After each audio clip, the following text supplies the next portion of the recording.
Assalamualaikum warahmatullahi wabarakatuh.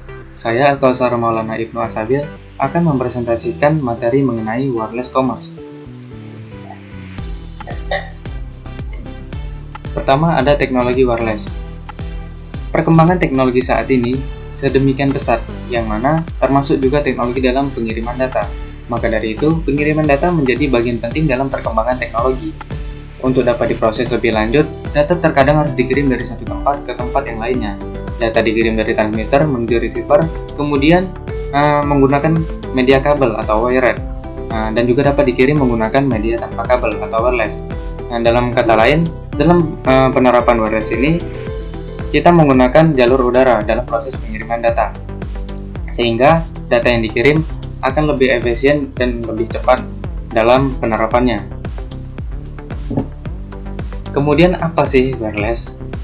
Jadi, jaringan lokal tanpa kabel atau WLAN itu adalah suatu jaringan area lokal tanpa kabel di mana media transmisinya menggunakan frekuensi radio dan infrared dalam memberi sebuah koneksi jaringan ke seluruh penggunaan dalam area di sekitarnya. Jadi, dalam penerapan wireless ini, kita menggunakan frekuensi radio dalam proses pengiriman data. Sebagai contoh, dalam penerapan wireless ini yang sering atau paling umum kita dengar yaitu pada router, dimana ketika kita melakukan routing atau setting router, di situ kita bisa bebas memberikan frekuensi yang akan kita berikan, dan frekuensi tersebut hanya bisa dibaca oleh frekuensi yang sama. Kita ambil contoh, jika kita setting frekuensi 2 pada router tersebut, maka hanya perangkat-perangkat yang berfrekuensi 2 seperti HP bisa membaca SSID yang telah kita berikan. Begitu juga jika kita menyeting frekuensi 5, hanya perangkat-perangkat yang berfrekuensi 5 seperti laptop yang dapat membaca data tersebut sehingga dapat terhubung menjadi sebuah jaringan dan bisa saling bertukar data di dalam jaringan tersebut, entah itu sebuah jaringan internet ataupun data lainnya. Kemudian untuk pembagian jaringan wireless itu sendiri, ini berdasarkan penyebarannya. Di sini ada Wireless Personal Area Network atau WPAN, yang mana ini bersifat personal, yaitu skalanya skala kecil, hanya terhubung beberapa meter saja dan beberapa perangkat saja, seperti kita melakukan hotspot dan lain sebagainya. Kemudian ada Wireless Local Area Network, ini sedikit lebih besar atau WLAN. Wireless Local Area Network atau WLAN ini jaringan sedikit lebih besar daripada WPAN, yang mana ini mencakup contohnya suatu instalasi lab. Jadi dalam satu lab itu memiliki satu router, yang mana setiap perangkat yang ada di situ saling terhubung menjadi satu dalam sebuah jaringan. Kemudian ada Wireless Metropolitan Area Network atau WMAN, yang mana jaringan ini adalah jaringan yang lebih besar lagi daripada WLAN. Jadi gabungan antara WLAN. Jadi dalam satu jaringan WLAN yang terhubung dari WLAN satunya, itu disebut dengan metropolitan. Contohnya dalam sebuah WLAN ada access point dan ada WLAN satu lagi menjadi access point yang saling terhubung.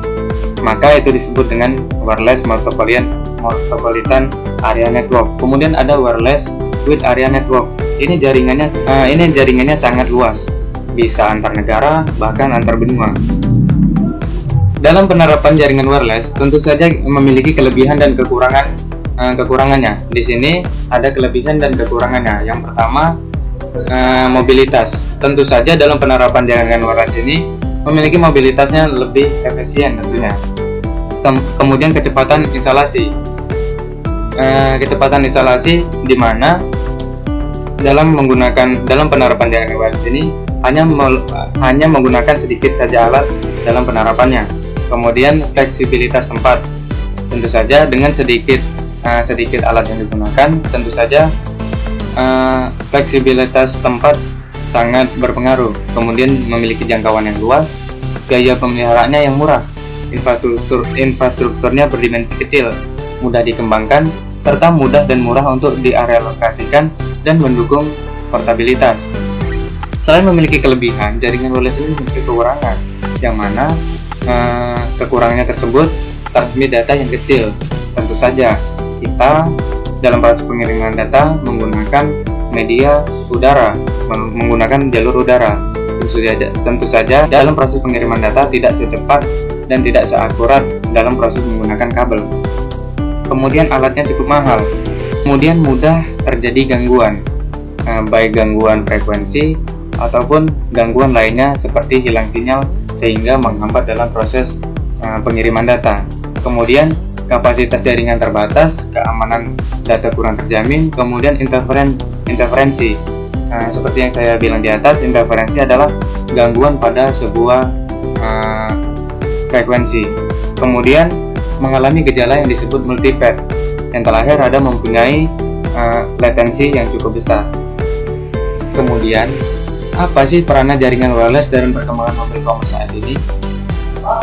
Sebelumnya m-commerce merupakan sebuah fenomena yang cukup baru dibangun dari generasi sebelumnya, yaitu electronic commerce atau yang sering kita dengar dengan e-commerce di abad ke-21 ini. M-commerce itu sendiri adalah sistem perdagangan elektronik yang menggunakan peralatan portable atau mobile seperti telepon genggam, telepon pintar, PDA, notebook, dan lain-lainnya, sehingga dalam pengembangan mobil commerce ini sangat berpengaruh pada pengembangan jaringan wireless. Kemudian kenapa muncul m-commerce? Yang pertama, perkembangan teknologi komputer baik pada perangkat keras, perangkat lunak maupun keduanya yang makin pesat. Kemudian evolusi jaringan komputer dari waktu ke waktu, terutama di jaringan wireless. Kemudian evolusi jaringan komputer dari waktu ke waktu. Yang terakhir ada kemudahan yang diberikan oleh teknologi mobile commerce kepada konsumen dan penjual jika dibanding dengan e-commerce pada umumnya yang berbasis web pada komputer. Jadi dengan m-commerce ini dunia itu seperti ada di genggaman tangan kita. Kita bisa melakukan aktivitas kita, melakukan segala aktivitas kita hanya menggunakan smartphone dan sebagainya. Kemudian di sini contoh dari penerapan m-commerce itu sendiri yaitu m-banking. Mobile banking adalah sebuah layanan yang disediakan oleh bank untuk melakukan berbagai transaksi perbankan melalui berbagai fitur yang ada pada ponsel pintar atau smartphone, yang mana kita bisa melakukan transaksi hanya menggunakan mobile. Tidak lagi kita menggunakan ATM yang bersifat operasional. Tentu saja sangat efisien tempat, waktu, dan lainnya. Kemudian kenapa m-banking? Dari sisi keamanan, mobile banking bisa mengurangi resiko penipuan karena nasabah akan mendapatkan SMS ketika terdapat aktivitas pada rekening nasabah, baik setoran, penarikan uang, atau transfer antar rekening. Kemudian, bank juga merasa untung dengan layanan mobile banking karena bisa mengurangi biaya dari telebanking dan lebih ekonomis tentunya. Mobile payment, transaksi pembayaran masa depan. Berbagai riset seperti IDC atau International Data Corporation dan Ipsos Mori, lembaga riset besar yang ada di Inggris, berdasarkan perkembangan teknologi sekarang, memungkinkan untuk melakukan transaksi dengan berbagai metode. Metodenya ini banyak sekali.